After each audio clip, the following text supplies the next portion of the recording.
Welcome to the Deep Dive. Today, we're embarking on a fascinating journey through the latest in tech, pulling out the most important nuggets of knowledge and insight just for you. Get ready for some genuinely surprising facts and, well, more than a few aha moments. It's true, yeah. We've really dug into a compelling stack of sources this week.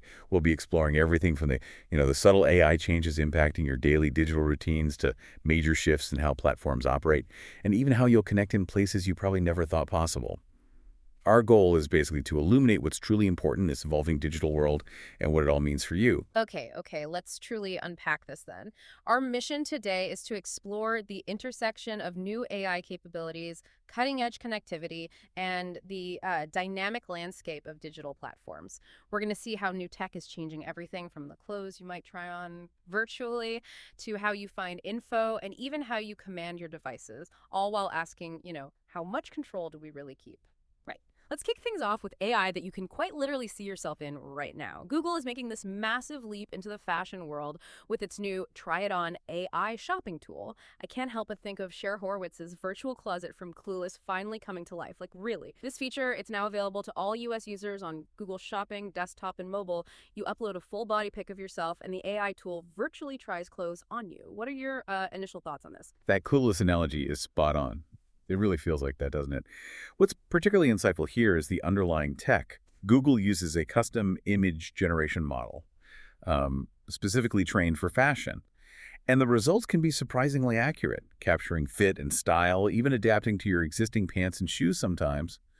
But, and it's a pretty big but, the tech editor who tested it, he noted it tended to make him look slimmer, which, that alone suggests an interesting bias in the algorithm, right? Exactly. And that's just the tip of the iceberg. The same tool also had some, let's say, mortifyingly accurate moments. The tester reported it actually removed his shirt and imagined chest hair when he tried on a women's midi dress. And maybe more concerningly, it apparently generated breasts for underage users who uploaded images, clearly violating Google's own safety policies. Now, Google says they have strong protections and they're improving it, but how do these companies balance the drive for innovation for this cool virtual fitting room experience with these really profound, potentially dangerous algorithmic missteps, especially with things like body image and age involved? That's the million-dollar question, isn't it? And it speaks to a deeper tension. Beyond just fixing the immediate bug, the real insight here is how these intensely personal AI applications force us to confront the boundary between useful automation and, algorithmic overreach. It's basically a rapid-fire ethics lesson for companies deploying AI into our very self-perception. They're effectively learning in public. And the stakes for consumer trust. They couldn't be higher when the AI is making weird assumptions about your body. That's a powerful point, a really powerful point. And this drive for AI-powered visual stuff isn't just in shopping. It's rapidly transforming how we create and consume all sorts of media, often with these invisible strings attached. Google and YouTube are also expanding their AI tools for photos and videos. Google Photos is getting a new photo-to-video feature powered by their VO2 AI model and a remix thing to convert photos into animations or sketches, comics, that sort of thing. And YouTube Shorts will also get photo-to-video and generative video effects. Right. And what's really critical to understand about these new visual tools is Google's parallel commitment to transparency, or at least their stated commitment. Both platforms are integrating invisible synthetic watermarks and also visual watermarks to clearly indicate AI-generated content. These synthetic watermarks are like digital signatures embedded right into the content, designed to stick around even after edits. It offers a crucial layer of authenticity, for a world increasingly filled with synthetic media. They've even formed a red team to proactively find and address potential issues.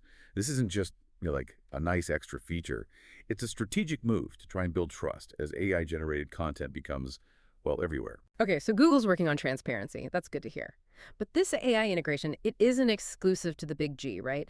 Companies like Samsung are weaving it directly into the core phone experience, streamlining tasks you use every single day. Samsung's Galaxy AI offers features like generative edit to resize or remove objects from photos pretty easily, object eraser to clean up photobombs in just a tap, an audio eraser to cut down background noise in videos. Plus, there's seamless actions across apps, letting you use natural language commands across different apps. Yeah, this really illustrates the quiet revolution happening inside our devices. AI is increasingly woven into the user experience. It's moving away from explicit commands towards these subtle, context-aware interactions. It's all about empowering users, helping you get professional-grade results with less effort, making complex tasks simpler, more intuitive, often without you even realizing AI is doing the heavy lifting. It's definitely a new era of digital assistance. That sounds amazing. Almost too good to be true. But like you said, not everything is sunshine and AI-powered rainbows. In a kind of baffling development, Google Home users on Reddit are reporting their smart home devices are actually deteriorating. Complaints include misheard voice commands, delayed responses, multi-room speaker setups, just breaking. One user noted asking, "What's the song?" Now just returns, "This song is a track by George Harrison," instead of, the actual song playing. "My smart speaker is getting dumber." How does this happen when AI is supposedly getting so advanced? Huh. Yeah, that's almost tragically ironic, isn't it? This isn't just a random bug. It really exposes a foundational hurdle for AI in smart homes, specifically with these large language models like Gemini. The core issue, it's their limited context windows. These models, they struggle with ongoing situational interactions because they don't really remember previous turns in a conversation very effectively. They're built more for discrete queries, like one-off questions, not continuous dialogue. So until LLMs can genuinely remember and adapt to an ongoing conversation, they remain tools for specific tasks, not true home companions. This gap in contextual awareness is proven to be a major roadblock for really deep AI integration in our daily lives. Ah, the context window. That makes a lot of sense. A hidden bottleneck. Okay, shifting gears a bit, let's talk about connecting, especially when you're truly off the grid. T-Mobile's new Starlink-powered T-Satellite service is now live. It's available for $10 a month for a limited time, then $15.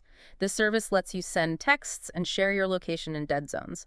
What's really interesting is that it works on over 60 phones, including iPhone 13 and up, Samsung Galaxy S21 and up. And crucially, you don't even have to be a T-Mobile subscriber if you have an unlocked device with an eSIM. That seems big. Oh, it is. The broader implication here is a really significant shift in what satellite connectivity means for the average person. Unlike Apple's SOS, which is purely for emergencies, right? Right. T-Satellite aims for more seamless everyday texting, basically bringing dead zones into the fold for just casual communication.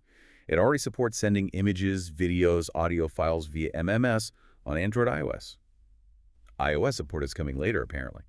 Though, fair warning, media files can take a few minutes to send. But this broad compatibility across devices and carriers, that's a real game changer. It transforms satellite communication from a niche emergency tool into a much more accessible everyday utility for staying connected way out there. From connecting anywhere to controlling your ride. Yeah. Rideshare apps are also giving users more direct control. Lyft recently introduced favorite driver and block driver features, putting them together in a new safety hub. And Uber also piloted a women preferences feature. This lets women users and drivers choose same-gender rides in some cities like LA, San Francisco, Detroit. Yeah, and this isn't just about adding buttons to the app. It really reflects a growing consumer demand for agency and, well, perceived safety in the gig economy. For years, users kind of felt like they were just along for the ride. Pun intended. Now, platforms are recognizing that giving users more granular control, like choosing or avoiding specific drivers or opting for same-gender rides, it shifts the balance of power back towards the user in ways we haven't really seen before. It's definitely a response to feedback and probably a proactive step to enhance trust and comfort for their millions of users. That's a powerful shift for sure. And speaking of control, in the world of futuristic gadgets, Meta is working on a wristband that lets you control computers with subtle hand gestures. Or maybe even just a thought. The device uses something called surface electromyography, or SEMG, to track the electrical activity of your muscles. This apparently lets it decode subtle gestures, and remarkably, even the intent to perform a gesture. This sounds like straight-up science fiction. It absolutely does, and the potential is just immense. Thinking about the bigger picture here, this could be a truly significant leap for human-computer interaction. It offers a much less invasive alternative to things like brain implants like Neuralink. Imagine how this could profoundly improve accessibility for people with mobility challenges, letting them interface with tech almost seamlessly. It's a genuinely futuristic concept being actively developed, and it could fundamentally redefine how we interact with all our devices, from phones to VR headsets. Okay, wow. Speaking of wearables and maybe slightly less futuristic, but still intriguing control, Amazon just bought a startup called Bee. They make a $50 AI wearable microphone that's designed to be always listening. It's screen-free, sits on your wrist or clips to your clothes, and it collects data on your tasks, habits, relationships. Uses that to create to-do lists and daily summaries. Sounds like a little personal assistant you wear. Uh-huh. And this acquisition immediately brings up critical questions, doesn't it? Yeah, I was thinking that. While B, the company, states it doesn't store audio data on servers and lets users delete it. Amazon's extensive history with data collection from devices like Ring cameras and Echo speakers. Well, it certainly raises significant concerns about user privacy. The very idea of an always-on microphone, constantly processing your conversations, tasks, relationships, that enters a whole new realm of personal data collection. It's a stark reminder that convenience often comes with a trade-off, right? Users need to be incredibly mindful of what data these devices are truly capturing and, maybe more importantly, where it ultimately resides. It also puts Amazon squarely in the AI wearable space where, let's be honest, other high-profile devices like the Rabbit R1 and Humane AI Pin have already faced pretty significant struggles. You've really hit on a crucial point there about data and control, especially as AI becomes our main interface with information itself. Let's talk about how you find information online, because AI overviews in Google Search are definitely changing things. A Pew Research Center study found that when users were served an AI overview, they clicked on links to other websites only 8% of the time. That's compared to 15% without an AI overview. Users were also more likely to just end their browsing session right there, 26% with an AI overview versus 16% without. And get this staggering statistic. Only 1% clicked on a cited link within the AI summary itself. What are the implications of this for, the whole web? This study, it highlights a truly existential threat for publishers and content creators. It's potentially huge. If AI overviews are acting as content aggregators that significantly slash outbound clicks, it could force smaller sites to, as Bloomberg reported, shut down or entirely reinvent their distribution model. This isn't just about website traffic. It's about the financial viability of independent journalism, niche blogs, all sorts of content creation. Now, Google, of course, disputes the study's methodology. They say they consistently direct billions of clicks to websites daily. But the tension is palpable. Is AI enriching the web? Or is it fundamentally altering the economic model that actually sustains it? It's a really profound question about the future of how we find information. That's a fascinating and, somewhat alarming tension point. And sticking with AI and information, a leaked document recently revealed the whitelisted and blacklisted websites used to train Claude AI. Trusted sources included places like harvard.edu, Mayo Clinic, but blacklisted sites included major publishers like the New York Times and even Reddit. How do these hidden training data choices influence the answers we get from these powerful AI models? And what does it tell us about the, quote, ethical grounding of AI? This leak is incredibly revealing, isn't it? It pulls back the curtain on the hidden influences shaping AI responses. And it highlights critical issues of data governance and legal risk right across the AI industry. The exclusion of major publishers like the New York Times, probably due to licensing or copyright concerns, especially given Reddit's lawsuit against Anthropic for data misuse, well, that directly affects the quality, accuracy, and even the ethical grounding of the chatbot responses. Right. If your AI isn't trained on a broad, diverse, and hopefully unbiased set of high-quality sources, the answers it spits out will inevitably reflect those gaps and biases. It's a stark reminder that what goes into the training data ultimately shapes what comes out. And transparency in this whole area. Still sorely needed. Yeah, absolutely. Okay, that brings us to another critical shift in digital landscapes, this time concerning content platforms. We're seeing adult games disappearing from platforms like Steam and itch.io. These platforms are de-indexing and removing adult-only NSFW games, apparently due to concerns from payment processors like Visa and MasterCard, and also pressure from organizations like Collective Shout. Creators weren't given any warning, and itch.io specifically mentioned their ability to process payments as being critical. Users on X, formerly Twitter, they condemned this as censorship, even likening it to Tumblr's big porn ban back in 2018. Yeah, this situation really illuminates the immense power that payment processors wield over digital platforms. It's kind of hidden power, often. It's not just about the content policies set by Steam or itch.io themselves.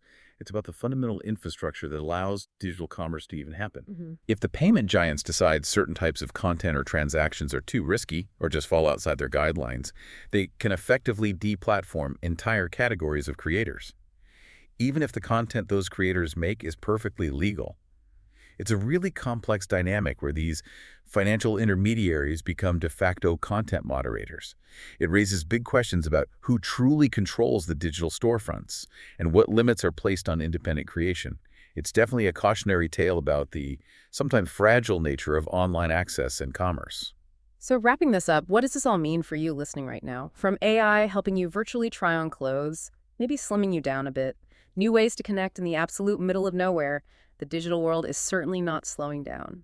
And as we've seen today, every new convenience seems to come with its own set of fascinating, sometimes tricky questions about data, about information, and ultimately about who truly controls the digital spaces we all inhabit. Indeed. Yeah, this deep dive really shows that technology is constantly evolving, not just in its capabilities, but in its profound societal impact. The key takeaway for you, our listener, is probably just to remain curious and critically examine these changes. Don't just accept them. Understanding the why behind these shifts empowers you to navigate this really complex landscape more effectively, making sure you're not just a passive user, but an informed participant. Absolutely. And as you reflect on all these rapid changes, here's a provocative thought for you to maybe mull over. As AI becomes more deeply embedded in our daily lives, from how we shop to how we connect, how much control do we truly retain over our personal data and our digital experiences? And maybe more importantly, where should we draw the line between this unprecedented convenience and our own individual digital autonomy? Something to think about.